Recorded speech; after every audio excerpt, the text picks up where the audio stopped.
صلی علی حبیبنا صلی علی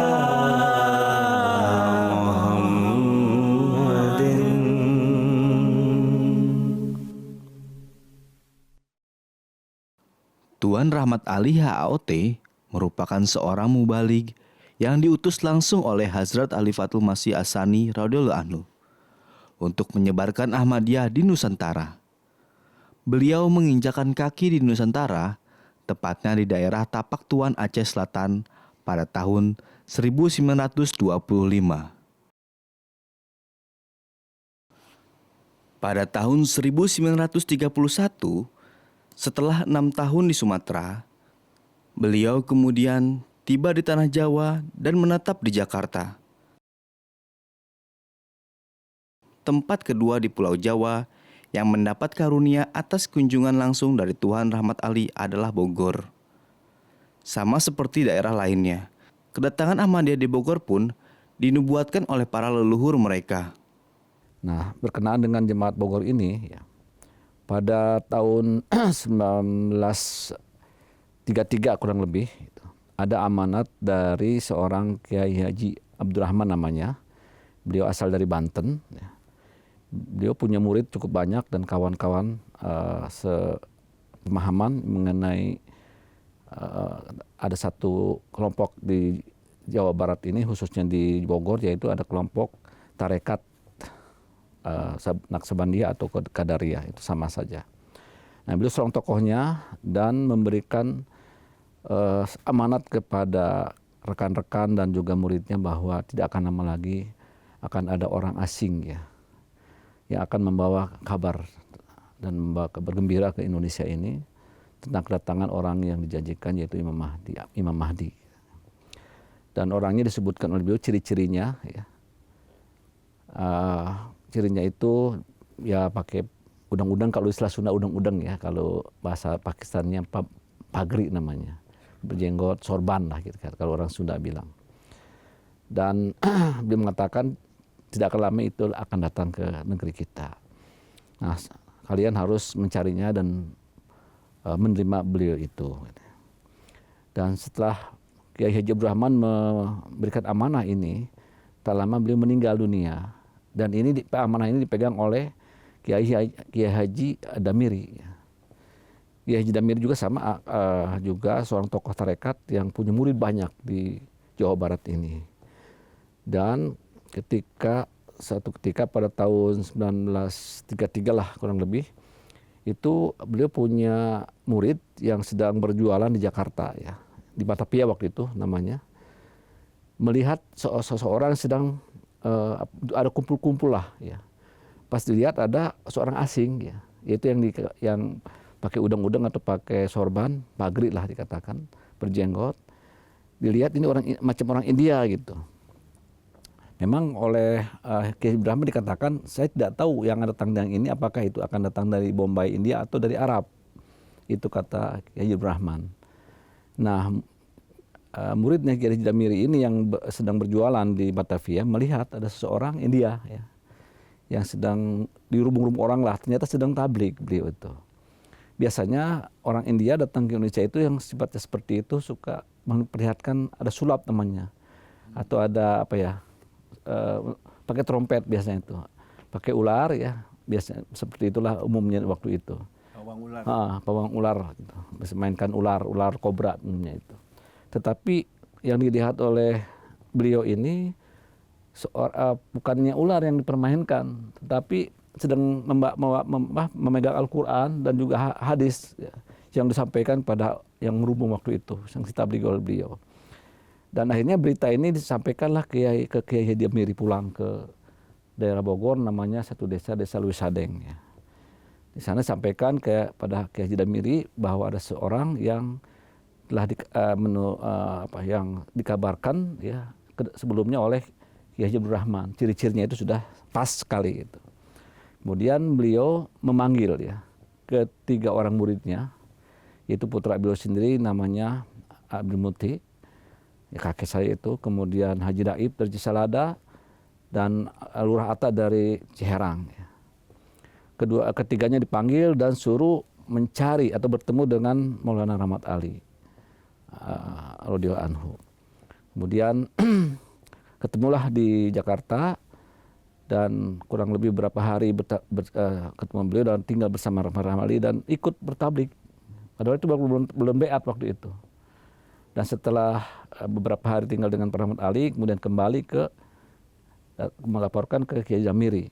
Itu beliau 3 orang ini belum beat ya. Hanya membawa beberapa buku literatur ya yang dari Pak Rahmat Ali yang sampaikan pada Haji Damiri.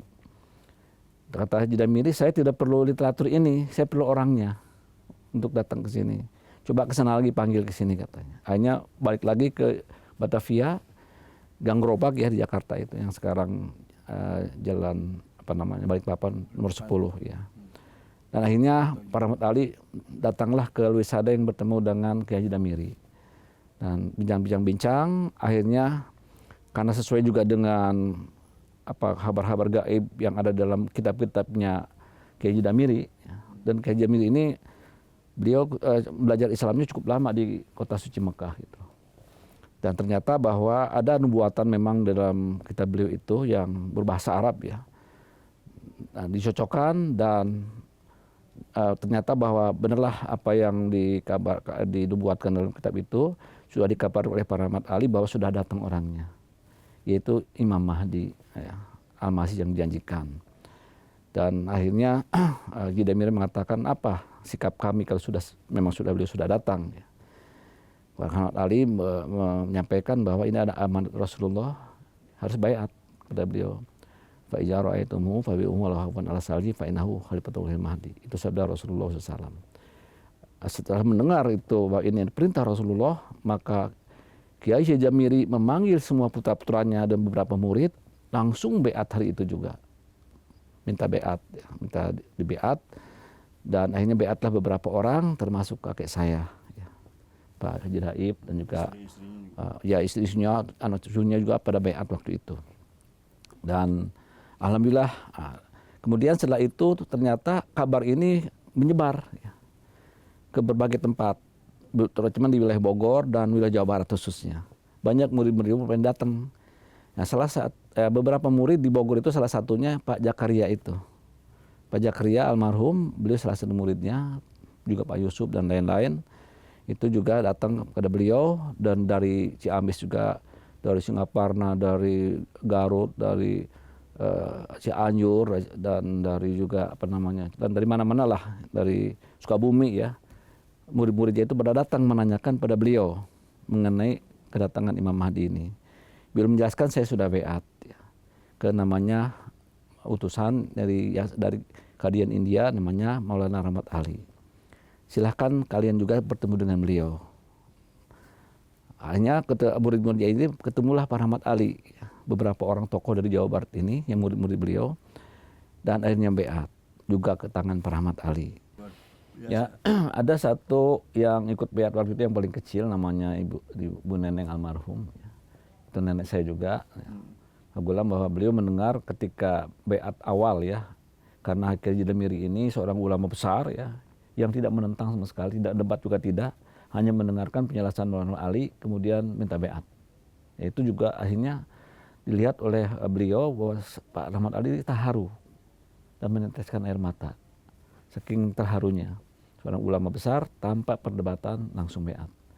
Dan waktu itu Pak Rahmat Ali mengatakan dari turunan Tuhan ada rahasia.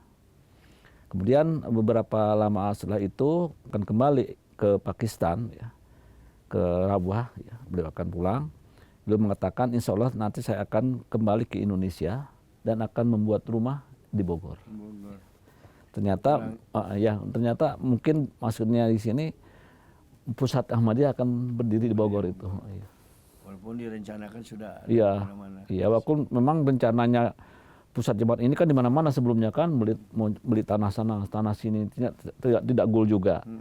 Dan akhirnya di daerah Bogor inilah berdirinya pusat jemaat Ahmadiyah Indonesia. Nah, disitulah asal usul bibit penyebaran jemaat Ahmadiyah di Jawa Barat khususnya. Dan di Bogor tentunya juga akhirnya terus berkembang ya. Dan salah satunya terus mendirikan masjid kurang lebih pada tahun 1933 Itu riwayat singkatnya. Seiring berjalannya waktu, Jemaat Bogor dulunya hanya menjadi ranting dari Jemaat Jakarta. Namun, pada tahun 1933, Bogor resmi menjadi cabang tersendiri. Melalui murid-murid Haji Damiri, maka tersebarlah Jemaat Ahmadiyah ke wilayah-wilayah lainnya di Bogor, seperti di Cisalada, Ciherang, Sindang Barang, Cibitung, Karyasari, Cimayang, Ciaruten, Ciberem, Cibubur. Kini jemaat di wilayah Bogor pun semakin berkembang ke daerah Cibinong, Cilengsi, Citerep, dan Gunung Mas. Masjid Al-Fadl yang terletak di Jalan Perintis Kemerdekaan hingga saat ini masih menjadi pusat kegiatan jemaat di wilayah Bogor dan sekitarnya. Alhamdulillah. Selain daripada itu, pengajian rutin dan sholat berjemaah 5 waktu pun dilaksanakan setiap harinya. Masjid ki fizaon mein azan gूंज रही है, इस्लाम की तकदीरें जवां गूंज रही है, आवाज तेरी मेहदिए मौद जहां में,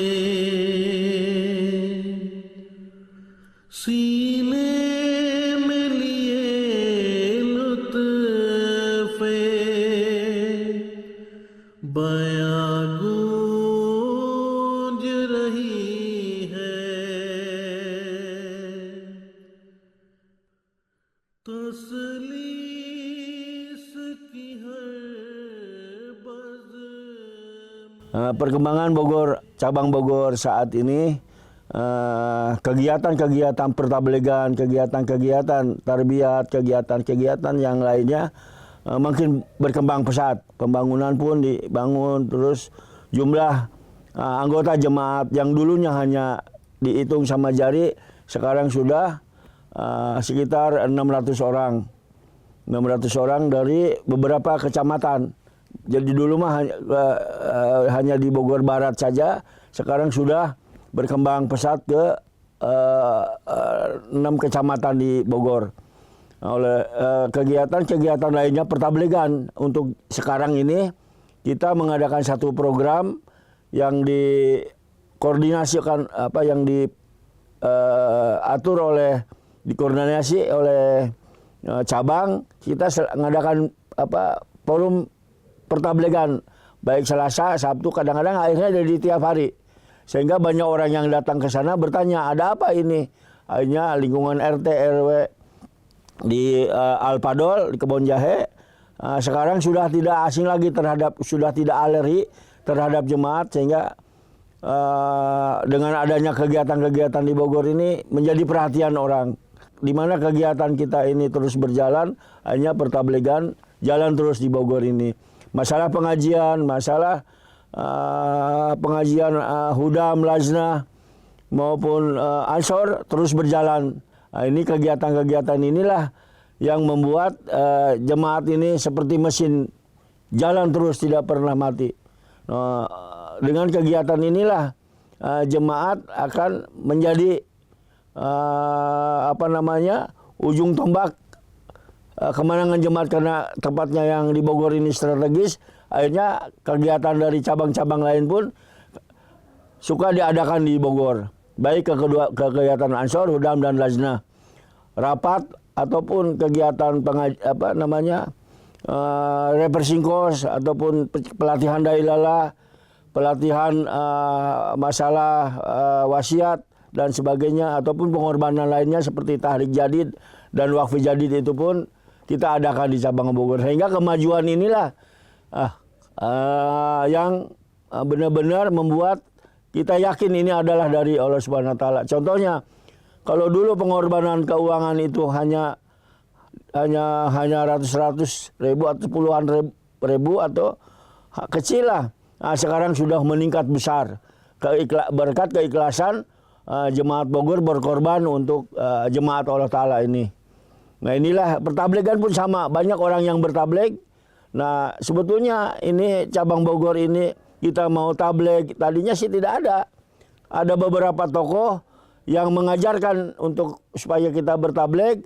Salah satunya bapak saya sendiri, Pak Emong, terus Pak Yusuf, terus yang lainnya. Orang-orang tua dahulu lah.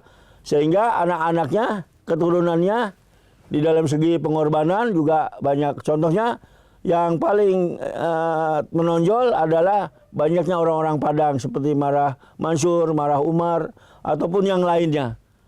Mereka itu Pak Marah Umar itu bapaknya Pak Hanafi almarhum. Nah, itulah yang mulai bertabligh ke sana kemari, sampai sekarang keluarganya pun ada yang selalu tabligh. Nah inilah sehingga membuat cabang Bogor menjadi jemaat yang seperti sekarang ini. Ngebangun pertama hanya bilik saja itu sampai rubuh, mau rubuh begini. Lalu di Kota Paris itu ada Pak Osfian namanya, Pak Marah Mansur. Sampai masjid kita pun mau direbut orang karena sudah miring ini. Wah, jemaat sudah tidak akan maju lagi. Tidak akan bergerak lagi karena sudah mau rubuh. Tapi karena ini jemaat Allah Ta'ala, masjid kita pun menurut itu mau direbut sama orang Cina. Kebetulan ada dari keluarga Padang, Pak Marah Nasir, kombes polisi waktu itu, dia usahakan sehingga jadi milik kita lagi. Nah inilah jemaat dari Allah Subhanahu Wa Taala yang tadinya kecil, yang tadinya dianggap tidak akan maju, kita sekarang semakin besar. Malah yang baru-baru ini jemaat Bogor mengumpulkan dana untuk membeli perluasan masjid dan sudah kebeli. Nah inilah jemaat Bogor saat ini. Mungkin ada rencana untuk beli tanah ke depan, ke belakang, ke kiri, ke kanan pun ada diprogramkan. Ya mohon doa saja karena ini jemaat dari Allah Subhanahu Wa Taala. Saya yakin pasti ini akan lebih besar lagi di masa-masa yang akan datang. Oleh sebab itu saya mengharapkan supaya semua warga jemaat Bogor mengamalkan love for all, heart for none. Dengan simbol inilah kami bisa rabtah ke sana kemari. Sekarang waktu Paris Tabligh datang ke Bogor pun itu ada pasukan datang nanya sama beliau sampai 4 jam masalah jemaat Bogor. Beliau terangkanlah dari selesai sampai keamanan itu duduk di bawah, Paris Tabligh duduk di atas untuk berdoa, ingin didoakan. Lalu waktu itu kalau katanya mubaliknya seperti Bapak di cabang Bogor ini, seperti ke Paris Tabligh mengatakan, kalau mubaliknya seperti Paris Tabligh, Parois ini, Indonesia aman katanya. Inilah yang diharapkan oleh kami. Nah, inilah Bapak-bapak pemirsa sekalian, bahwa jemaat Bogor memang sih kita banyak kelemahan lah. Tapi mudah-mudahan kelemahan juga menjadikan kekuatan kami untuk terus bisa bergerak dalam jemaat ini. Dan sekarang ketua jemaatnya yang masih muda yaitu Abdurrahman. Dan didukung oleh semuanya untuk bergerak jemaat di Bogor ini. Oleh sebab itu kami mengharapkan semua warga jemaat Bogor untuk bersama-sama karena kita saudara untuk membangun jemaat Bogor dengan seluas-luasnya. Dan beliau pun datang waktu itu untuk jemaat Bogor ini, kami juga ingin lebih luas lagi. Impasinya ke sana kemari, beliau selalu membeli amanat tabligh sama preman. Bogor harus banyak yang beat karena dekat dengan Kemang, dekat dengan istana. Nah, inilah kami jadi motivasi kami juga bahwa kami harus bisa bekerja lebih keras lagi, walaupun kami mempunyai banyak kelemahan. Tapi alhamdulillah para mubaligh di daerah Bogor, Pak Edi, Pak Asep, Pak Patir, terus bekerja untuk Pak Wahid sekarang tambah, terus bekerja untuk kepentingan jemaat ini. Nah inilah yang kami bisa sampaikan. Yang jelas ini jemaat sudah, saya yakin bahwa ini adalah yang dibangun oleh Allah Subhanahu Ta'ala, sehingga Allah Subhanahu Ta'ala sendiri yang akan bekerja dengan seluas-luasnya mengenai jemaat, khususnya di Bogor ini. Sekali lagi mohon doa untuk cabang Bogor, Mudah-mudahan cabang Bogor selalu diberi kedamaian dan ketentraman dan kemajuan yang besar. मस्जिद की फिजाओं में अज़ान गूंज रही है, इस्लाम की तकदीर